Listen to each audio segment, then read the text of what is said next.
अस्सलामुअलैकुम। Programme health talk के साथ मैं हूं आपकी होस्ट माहीन अंजुम। उम्मीद है आप खैरियत से होंगे और अपना बहुत सारा ख्याल रख रहे होंगे। जैसा कि आपको पता है, हम अपने हर प्रोग्राम में किसी न किसी डिजीज़ को डिस्कस करते हैं। आज जिस डिजीज़ को हम डिस्कस करेंगे वो है दिमागी फालिज, जो बच्चों में बहुत तेज़ी से फैल रहा है। हम ये डिस्कशन करेंगे डॉक्टर आसफा से, जो हमारे साथ मौजूद हैं। ये बीमारी क्यों होती है, कैसे होती है और इससे कैसे बचा जा सकता है, ये पूछेंगे हम डॉक्टर आसफा से। अस्सलाम वालेकुम डॉक्टर साहिबा, कैसी हैं आप? बहुत शुक्रिया आपके कीमती टाइम का, क्योंकि थैंक यू सो मच। क्योंकि आज हम बहुत सारे सवालात पूछेंगे। और एक बेसिक सा क्वेश्चन है सबसे पहला मेरा कि दिमागी फालिज है क्या?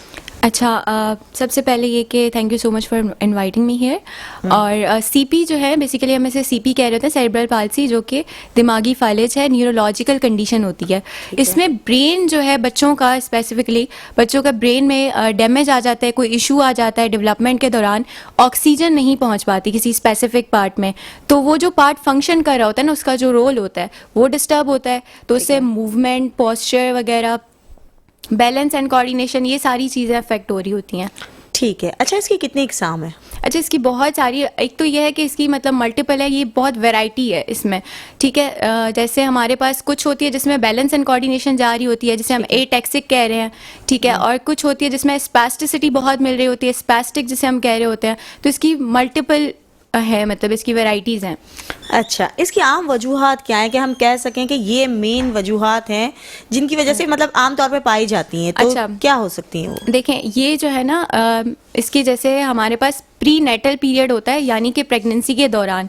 अब उसमें अगर मदर जो है वो, उनको इन्फेक्शन, यूट्रस का इन्फेक्शन हो गया या कोई ऐसी चीज़ हो गई, कोई मेडिकेशंस ले ली, उसका साइड इफ़ेक्ट हो गया, तो इस तरह की चीज़ें बच्चे के हेल्थ पे असर कर सकती हैं, उसकी वजह से भी होता है।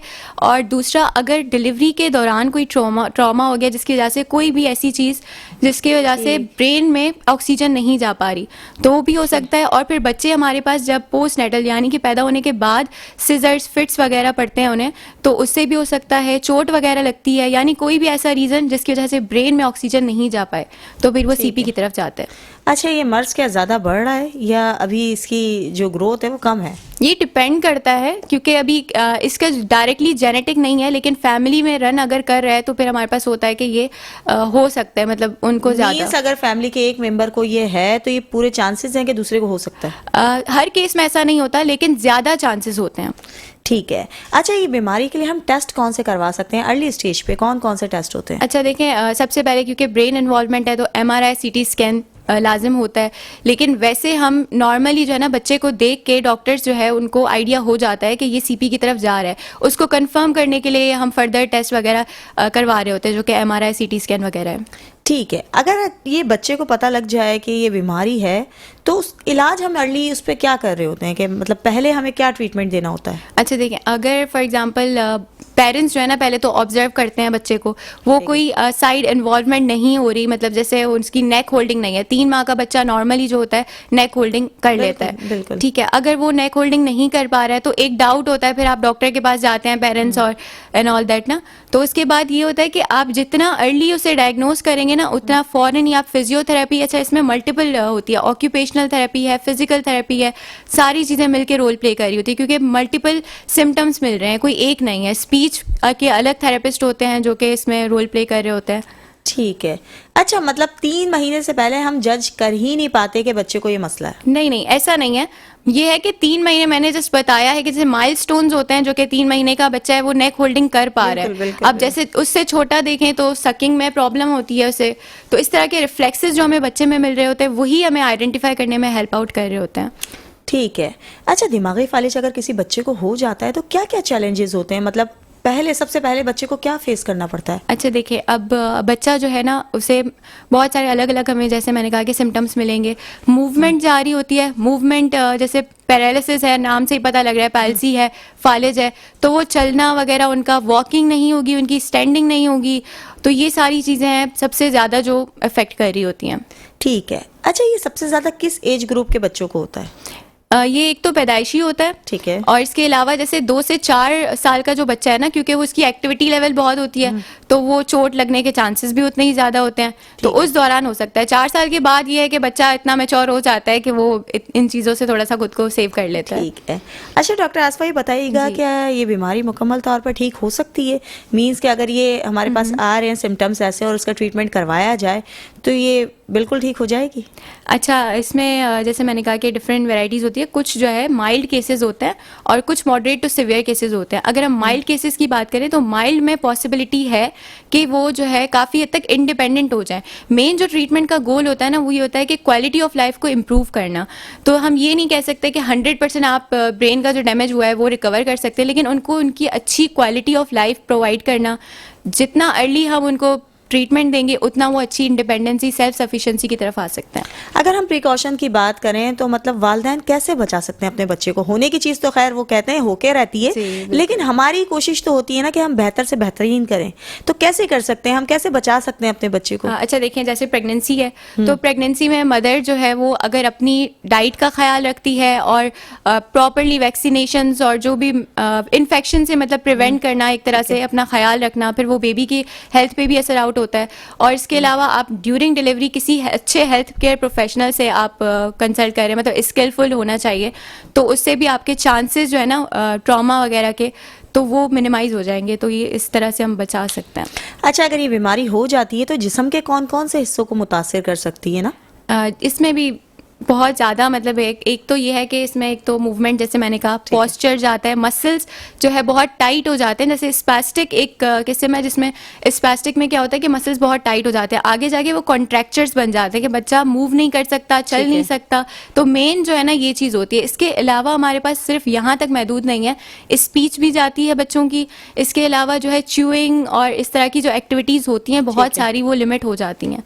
ओह जी, बैलेंस एंड कोऑर्डिनेशन भी, इवन कि वो सोशली इनएक्टिव हो जाते हैं बच्चे, समझने की सलाहियत भी इफेक्ट हो रही होती है। ओके। अच्छा, ये एपिलेप्सी और ये दिमागी फालिज जो हम सीपी कह रहे हैं, इसका क्या कनेक्शन है? अच्छा, देखिए, बच्चों में ना, जैसे छोटे बच्चे हैं, अब उनमें पैदा होने के बाद सिजर्स वगैरह, जैसे फिट्स वगैरह, एपिलेप्सी वगैरह, तो वो होते हैं। तो उसके बाद वो एक ट्रॉमा एक होता है जिसकी वजह से ऑक्सीजन नहीं ब्रेन तक जा पाता, तो वो ट्रॉमा की वजह say that can lead to cerebral palsy. अगर मैं बात करूं एपिलेप्सी का रीजन क्या हो जाता है? पैदाइशी होती है एपिलेप्सी? नहीं, एपिलेप्सी का मतलब डिफरेंट रीजंस हो सकते हैं, कोई स्पेसिफिक एक रीजन नहीं है। जैसे ट्रॉमेटिक डिलीवरी होती है और फैमिली में भी रन कर रहा होता है, जैसे फैमिली में अगर हिस्ट्री है फिट्स वगैरह की, सिजर्स की, तो उन बच्चों को भी ये हो रहा होता है। ठीक है। और अगर हम कहें कि किसी को ये वाली बीमारी है दिमागी फालिज की, तो मीन्स एपिलेप्सी होने के चांसेस होते हैं या कोई कनेक्शन नहीं है? नहीं होते हैं, दोनों आपस में कनेक्टेड हैं, सम हाउ कनेक्टेड हैं, क्योंकि जैसे मैंने कहा कि सिजर्स और एपिलेप्सी की वजह से भी हो सकते हैं, तो इसी तरह कनेक्टेड। और बच्चे जैसे होते हैं ना, तो उनमें सिजर्स हुए उसके बाद वो आगे मतलब अपने टाइम पीरियड में होते भी रहते हैं, ऐसा भी होता है कि होते रहते हैं सिजर्स। तो वो फिर अपनी एज से थोड़ा सा पीछे होते हैं। जैसे नॉर्मल जो बच्चा है ना, उसका जो दिमागी एक एज है, वो अपनी कंपेयर करेंगे सीपी चाइल्ड से, तो वो डिफरेंस आएगा। वो अपनी एज से थोड़ा सा पीछे होते हैं दिमागी हालात में। कितना पीछे? थोड़ा सा डिपेंड करता है कि उनको मतलब ऐसा डिफरेंस तो नहीं आता ना कि 20 साल का लड़का है और वो 7 साल के बच्चे की हरकतें करे? जी बिल्कुल, ऐसे भी मैंने अपनी पर्सनल केसेस देखे हैं। जैसे औरा हमारे पास है कराची में, और दारुल सुकून है, वहाँ पर आपको बहुत ज़्यादा सिवियर केसेस जो होते हैं ना, उनमें आपको बहुत एक डिफरेंट वैरायटी मिलेगी देखने को, जिसमें ये होता है कि बहुत बड़ी एज के बच्चे भी, लेकिन वो एज वाइज बहुत बैकवर्ड होते हैं due to seizures and fits वगैरह, जो कंटिन्यूस होते हैं। फिर इनकी मेडिसिन लगातार चल रही होती है। ठीक है। अच्छा, आपकी हिस्ट्री में कोई ऐसा केस हो जिसको आपने देखा हो कि ये हल ही नहीं हो सकता या बहुत सीवियर है, तो कौन सा ऐसा केस होगा जो शेयर करें? अच्छा, जी मैं ज़रूर शेयर करूँगी। औरा में मतलब एक बार मुझे एक मैंने केस देखा था। एक लड़की थी जो कि बहुत सिवियर उसका केस था, बहुत ज़्यादा severe, and she was continuously moving her head, involuntary movements हो रही थी। ये भी एक सीपी की ही टाइप है। ठीक है। तो वो कंटिन्यूसली मूवमेंट की वजह से जो सराउंडिंग में लोग थे उनको एक खौफ हुआ कि ये क्या चीज़ है ये वो, और वो इतनी ज़्यादा मतलब एग्रेसिव थी, क्योंकि सोशली एज आई सेड के इंटरेक्टिव नहीं होते इस तरह के बच्चे ना, स्पेशल चाइल्ड्स होते हैं, तो वो हार्म भी पहुंचा सकते हैं। तो इनसे जितना दूर रहें उतना बेहतर है। तो ये केस मैं हमेशा याद रखती हूँ क्योंकि वो बहुत ज़्यादा मतलब एक क्राउड में लोग डर रहे थे उससे, हालांकि ऐसी कोई चीज़ नहीं थी। फिर यहाँ के लोगों की सोसाइटी और ये कॉन्सेप्ट्स अलग अलग हैं, तो उस हिसाब से, लेकिन it was very severe case. Okay, doctor Asfa से गुफ्तगू का सिलसिला जारी रहेगा। यहाँ वक्त हुआ एक ब्रेक का, इंशाल्लाह ब्रेक के बाद वापस आते हैं। Welcome back. प्रोग्राम का सिलसिला जारी रखेंगे और जैसा कि आपको पता है हम डॉक्टर आसफा से सवालात कर रहे थे और बहुत इंटरेस्टिंग मौजू था कि जिसमें हमें बहुत कुछ जानने का मौका मिल रहा था। तो डॉक्टर आसफा कंटिन्यू करेंगे हम अपने सवालात, और अब जो सवाल है वो ये है कि क्या डिप्रेशन इन चीज़ों की वजह बनता है? जी बिल्कुल बन सकता है। आप देखें प्रेगनेंसी के टाइम पे मदर अगर बहुत ज़्यादा स्ट्रेस लेती है तो उसका असर तो बेबी पे होगा ही। तो इस वजह से कि मदर अगर डिप्रेशन में है, बहुत ज़्यादा स्ट्रेस ले रही है, तो फिर वो कितने फीसद चांसेस हैं अगर हम कहें, क्योंकि हमारे पास प्रेगनेंसी को तो कोई इतनी खास चीज़ समझा ही नहीं जाता, अभी भी बहुत अवेयरनेस की ज़रूरत है, क्योंकि उस कंडीशन में वो केयर हम नहीं देख पाते जो डॉक्टर्स कह रहे होते हैं कि ये केयर करें, बच्चे पे इतना असर होगा, बच्चे को ये नुकसान हो सकता है, लेकिन अमूमन हमारे घरों में जो हम देखते हैं वो ट्रीटमेंट नहीं मिल रहा होता है। ये सबसे बड़ी गलती है, क्योंकि जैसे प्रेगनेंसी के टाइम पे बहुत ज़्यादा नीड होती है केयर की, क्योंकि अब आपकी अपनी हेल्थ नहीं है, बिल्कुल। अब बच्चे की हेल्थ भी आपके हाथों में है। तो एक हेल्दी डाइट, इवन के एक्सरसाइज का बहुत बड़ा रोल है, जो कि पाकिस्तान में आई डोंट थिंक सो कि प्रेगनेंसी के टाइम पे कोई भी एक्सरसाइज की तरफ जाता भी होगा। वो सिर्फ आराम करते हैं या वॉक करते हैं, दैट्स ऑल।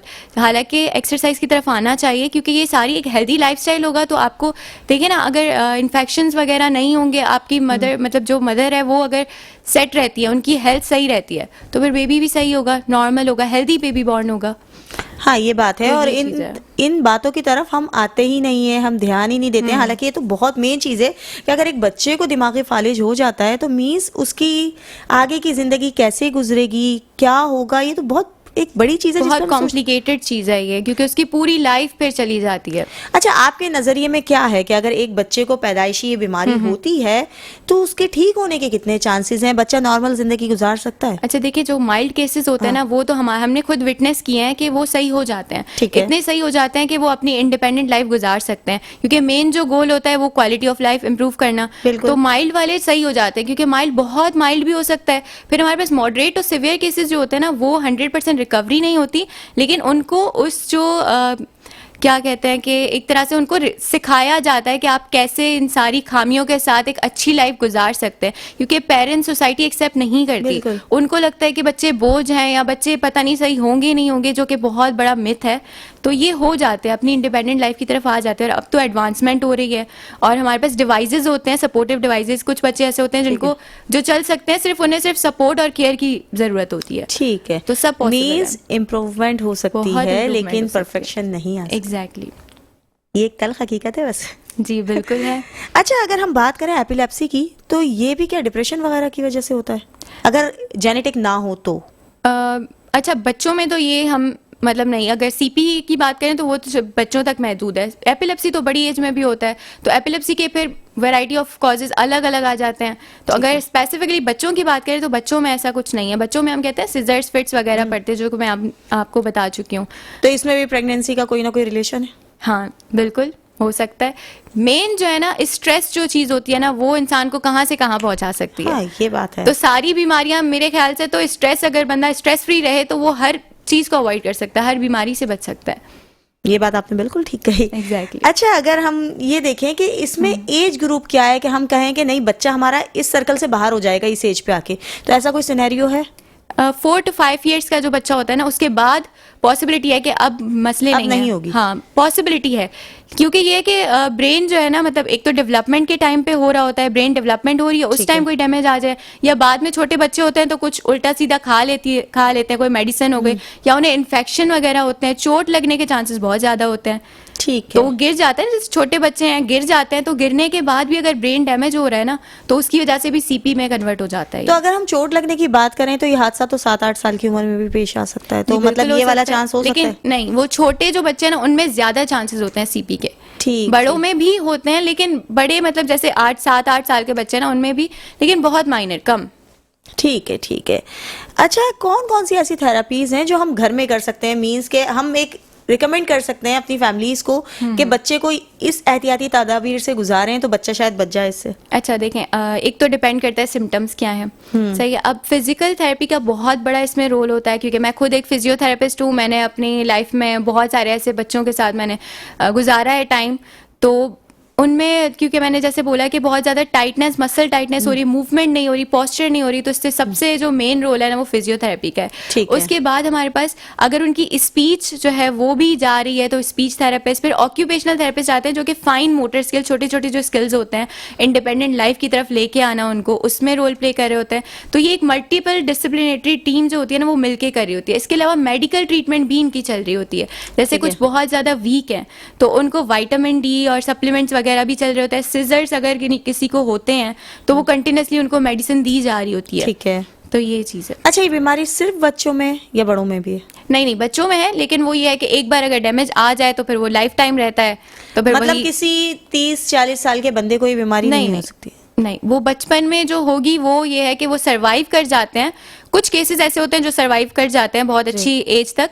अदरवाइज बहुत कम ऐसे सिवियर केसेस जो होते हैं बहुत जल्दी एक्सपायर भी हो जाते हैं ऐसे बच्चे, क्योंकि वो नहीं कर पाते। ठीक ठीक ठीक। और वो जो फालिज है वो फिर एक डिफरेंट चीज है जो बड़ों में एक बीमारी जी, फालिज उसे है। हम कहते हैं स्ट्रोक। वो ठीक है। बीपी हाई होने की वजह से ब्रेन डैमेज हो जाता है, तो वो बिल्कुल ही अलग चीज है। वो बिल्कुल अलग चीज है, ये जी, बिल्कुल ये अलग। डेवलपमेंट के टाइम पे हो रहा है। बच्चे का जब दिमाग बन रहा है या उस टाइम ठीक है। प्रॉपर मतलब डेवलपमेंट, क्योंकि छोटा बच्चा होता है अभी वो डेवलपमेंटल स्टेज में होता है, तो उस टाइम ये सीपी हो सकता है। ठीक हो गया। अच्छा, अगर हम बात करें प्रेगनेंसी के दौरान कोई एहतियाती तदाबीर जो हमें करनी चाहिए, स्ट्रेस तो हो गया, स्ट्रेस तो जी। मेन चीज है, लेकिन उसके अलावा शायद हमारा सोने का तरीकेकार, सोने की टाइमिंग्स, हमारे खाने पीने की टाइमिंग्स, ऐसी क्या चीजें जिसको हम रूटीन में करें तो इससे बच सकें? अच्छा देखें, एक्सरसाइज सबसे मेन, क्योंकि वो पोजीशन, बेबी की पोजीशन के लिए भी, और मदर को रिलीफ मिलता है एक तरह से एक्सरसाइज। अच्छा, थेरेपिस्ट जो होते हैं ना, फिजिकल थेरेपिस्ट, वो सिर्फ एक्सरसाइज आपको करवा नहीं रहे, वो आपको घर के लिए भी गाइडेंस देंगे कि कौन सी पोजीशन आपको रिलीफ देगी। तो ये बहुत ज़रूरी है। इसके अलावा डाइट सबसे इम्पॉर्टेंट, आई थिंक सबसे ज़्यादा इम्पॉर्टेंट डाइट होता है कि आप अपने खाने का ख्याल करें, क्योंकि प्रेगनेंसी के टाइम पे कभी भूख लग रही है, कभी नहीं लग रही, या एक मूड स्विंग्स बहुत ज़्यादा बिल्कुल, बिल्कुल, फीमेल्स को हो रहे होते हैं। तो वो मूड स्विंग्स को कंट्रोल करें, कुछ भी करें, लेकिन अपना जो है ना डाइट प्लान अच्छा रखें, क्योंकि वो बेबी की हेल्थ पे बहुत ज़्यादा इफेक्ट होता है। ठीक। कमजोरी हो जाती है ना प्री मेच्योर बेबी। जो मेन आपको मैं बताऊं कि जो बच्चे होते हैं सीपी की तरफ जा रहे होते हैं, प्री मेच्योर बेबीज में बहुत ज्यादा कॉमन पाया जा रहा है ये सीपी। ठीक है। अच्छा, कोई ऐसे नहीं चीज जिससे हम ये पता लगा सकें कि डिलीवरी से पहले बच्चे में कोई ऐसी मसले हैं? जी बिल्कुल होती हैं ऐसी भी। हमारे पास अल्ट्रासाउंड भी होता है। अल्ट्रासाउंड के अलावा भी हमारे पास कुछ टेस्ट होती हैं स्पेसिफिक, जो कि मेडिकल मतलब हमारे करवा रहे होते हैं प्रेगनेंसी से पहले, जो कि डिटेक्ट कर लेती हैं। इसके अलावा अगर जेनेटिक हिस्ट्री है ना, तो वो अगर किसी की फैमिली में है तो सबसे पहले तो उसको स्क्रीनिंग करवानी चाहिए, क्योंकि एक चीज़ रन कर रही है ना फैमिली में, तो वो पहले ही अगर एडवाइस ले डॉक्टर से और पहले पता लग जाता है, तो फिर ऑप्शंस पता लग जाते हैं कि मैनेजमेंट के बारे में आइडिया हो जाता है कि क्या चीज़ है, कैसे है। ठीक हो गया। अच्छा डॉक्टर आसफा, ये बताइएगा कि अगर बच्चों को ये मसला हो तो मीन्स के बच्चे अपनी दूसरी बॉडी को मूव कर सकते हैं आसानी से? दूसरी बॉडी मीन्स हाथ पैर? बिल्कुल। अच्छा देखें, डिपेंड करता है ना कि अगर वैरायटी होती है ना, जैसे मैंने कहा कि अगर उनका लोअर लिम्ब इन्वॉल्व है, मतलब दोनों लेग्स इन्वॉल्व है, तो अपर बॉडी उनकी फ्री है, वो इजीली यूज कर सकते हैं। लेकिन यहाँ पर ये है कि मिक्स्ड भी होते हैं, कुछ मिक्स्ड होते हैं और कुछ सिवियर होते हैं कि पूरी बॉडी इन्वॉल्व हो जाती है, तो वो नहीं कर पाते। लेकिन ये है कि मोस्ट प्रोबेबली जैसे एक one side of body involve है तो दूसरी साइड फ्री है, वो एक्टिव होगी। और इन्हीं बच्चों पे हम काम कर रहे होते हैं ताकि जो एक्टिव साइड है ना, उसको हम इतनी ज़्यादा स्ट्रेंथनिंग दें कि वो अपनी इंडिपेंडेंट लाइफ की तरफ आ सके। ठीक है, ठीक है। अच्छा, अगर हम कहें कि कोई डाइट चार्ट, कोई ऐसा रूटीन कि जो माँ को पहले सबसे पहले अपनाना चाहिए और उसके बाद फिर बच्चे के ऊपर ये इम्प्लीमेंट होना चाहिए, तो क्या रिकमेंड करेंगी? अच्छा, नॉर्मल डाइट जो है बेसिकली वही है कि आप नॉर्मल जो लेते हैं, लेकिन ये कि प्रॉपर डाइट। अच्छा, न्यूट्रिशन से भी आप कर सकते हैं। देखिए, अगर बच्चा कमज़ोर है ना, तो उसको तो डाइटिशियन की ज़रूरत होती है, डाइटिशियन कह रही हूँ, न्यूट्रिशनिस्ट, बेसिकली उनसे कंसल्ट करना पड़ता है। जैसे स्पीच का बोला, फिजियोथेरेपिस्ट का बोला, वैसे ही न्यूट्रिशनिस्ट का भी एक रोल है, क्योंकि बच्चे बहुत कमज़ोर होते हैं तो उनको डाइट भी प्रॉपर चाहिए ग्रो करने के लिए। और अगर हम माँ की बात करें तो माँ को भी चाहिए, माँ को तो लाजिम चाहिए, वो तो प्रेगनेंसी के टाइम पे तो उनको नहीं कोई करना है। एक्स्ट्रा मेडिसिन कोई ऐसी चीज, क्योंकि लाजमी सी बात है कि छोटी चीज तो नहीं, नहीं ये है जिसको हम डिपेंड डिस्कस करता कर रहे हैं। है डॉक्टर्स पे। डॉक्टर से जब कंसल्ट करेंगी ना, तो वो हर पर्सन के ऊपर डिपेंड कर रहा है कि उसकी हेल्थ कैसी है, उसको ठीक किस है। चीज़ की, कुछ क्योंकि फीमेल्स होती हैं ओवरवेट होती हैं, कुछ पतली होती हैं, तो उनकी डाइट वगैरह सब कुछ डिफरेंट होता है, तो वो उनके हिसाब से कुछ वीक होती हैं, डायबिटिक होती हैं, कुछ क्योंकि ऑलरेडी किसी को मतलब बीमारियां हैं तो फिर वो मेडिसिन भी चल रही होती है, तो सबका अलग अलग। ठीक है। अच्छा, हमारे जंक फूड का हमारा जो डेली रूटीन चल रहा है, इसका कोई इफेक्ट तो नहीं है? जंक फूड तो आई थिंक कि बहुत सारी बीमारियों का ये वजह बन रही है, क्योंकि आजकल जो है हमारी खालिस खुराक नहीं है। बिल्कुल। लड़कियां जो है, अगर टू बी वेरी ऑनेस्ट, जो लड़कियां हैं वो नॉर्मल डिलीवरी से बहुत ज़्यादा घबराती हैं, बिल्कुल। और डॉक्टर्स भी उन्हें कह रहे हैं कि आप सीजर की तरफ जाएं। हाँ। क्यों? क्योंकि वो उनमें जान ही नहीं है, ताकत नहीं है, और ये इसकी जो मेन वजह है ना, वो ये कि आपका खालिस नहीं है, खाना आप खालिस नहीं है, दूध देखें दूध खालिस नहीं है, तो सारी जो लड़कियां हैं आजकल की वो जाती हैं, इंक्लूडिंग मी भी मैं भी उस बात पर कंट्रोल कर रही हूँ कि मैं क्योंकि डॉक्टर हूँ तो मुझे पहले खुद को कंट्रोल करना है, तो वो जाती जंक फूड की तरफ है, तो उनको तो चाहिए ही जंक फूड। तो हालांकि ये तो बिल्कुल हेल्दी नहीं है, इतनी बिल्कुल। ज़्यादा चिकन कंज्यूम करना और ये सब कुछ, तो इसके लिए तो है ये चीज़। डॉक्टर आसफा, बहुत अच्छा लगा आपसे गुफ्तगू करके, बहुत कुछ जानने का मौका मिला, और ये बहुत अहम टॉपिक था कि हम देखते ही नहीं इस चीज़ को कि प्रेगनेंसी में क्या केयर करनी चाहिए, क्या होनी चाहिए, बच्चे पे क्या इफेक्ट आ सकता है। आज भी अफसोस के साथ कहना पड़ रहा है कि हमारे पास ज़रूरत है इस चीज़ की अवेयरनेस की। तो मैं चाहूँगी कि आखिरी में आप कोई एक शॉर्ट सा मैसेज देना चाहें तो ज़रूर दें। अच्छा जी, ज़रूर। मैं पेरेंट्स को स्पेशली देना चाहूँगी कि एक तो ये कि पेरेंट्स के मिथ होता है, एक दिमाग में एक चीज़ बैठी हुई होती है कि ये जो है ठीक नहीं हो सकते, इंडिपेंडेंट लाइफ की तरफ नहीं आ सकते, तो ऐसा बिल्कुल भी नहीं है। आप जितना जल्दी हो सके आप फिजिकल थेरेपी करवाएं, उनकी ऑक्यूपेशनल और जो भी इलाज है, ट्रीटमेंट प्रॉपर रिहैब करवाएं, तो ये बहुत अच्छी क्वालिटी ऑफ लाइफ तक आ सकते हैं, सेल्फ सफिशिएंट हो सकता है, और काफ़ी हद तक इंडिपेंडेंट भी हो सकता है कि अपनी एक्टिविटीज़ खुद करें। और दूसरा जो है, ये इनको सपोर्ट करें, इनको प्यार मोहब्बत से रखें, इनको स्पेशल केयर दें और इनका जो है ख्याल रखें। ये बहुत स्पेशल बच्चे होते हैं, तो इनका बहुत सारा ख्याल रखें, इनको थोड़ा सा टफ टाइम भी दें। यानी कि पेरेंट्स जो होते हैं ना, वो अक्सर थोड़े डर जाते हैं कि बच्चा है नहीं कर पा रहा, रो रहा है, लेकिन नहीं, ऐसा नहीं होता, आपको करना पड़ता है। थोड़ा टफ टाइम देंगे तो फिर वो चैलेंजेस को फेस करेगा। तो ये आई एडवाइस कि आप जितना जल्दी हो सके उसको थेरेपी की तरफ लेके आएँ और अच्छी उम्मीद रखें। That's all. Thank you so much doctor Asfa, आपके कीमती Most वक्त welcome. का। आज का प्रोग्राम अपने अख्तिताम को पहुंचा है। हमारे प्रोग्राम का मकसद सिर्फ इतना ही होता है कि आपको अवेयरनेस दे सकें, क्योंकि शुरू से मैं कहती हूँ एहतियात इलाज से बेहतर है। तो हम अपने मकसद पे जारी व सारी हैं। उम्मीद है आपको ये तमाम चीज़ें आपके लिए भी एक इन्फॉर्मेटिव साबित हुई होंगी। नेक्स्ट प्रोग्राम तक के लिए इजाज़त दीजिए, तब तक अपना बहुत सारा ख्याल रखिए। अल्लाह हाफ़िज़।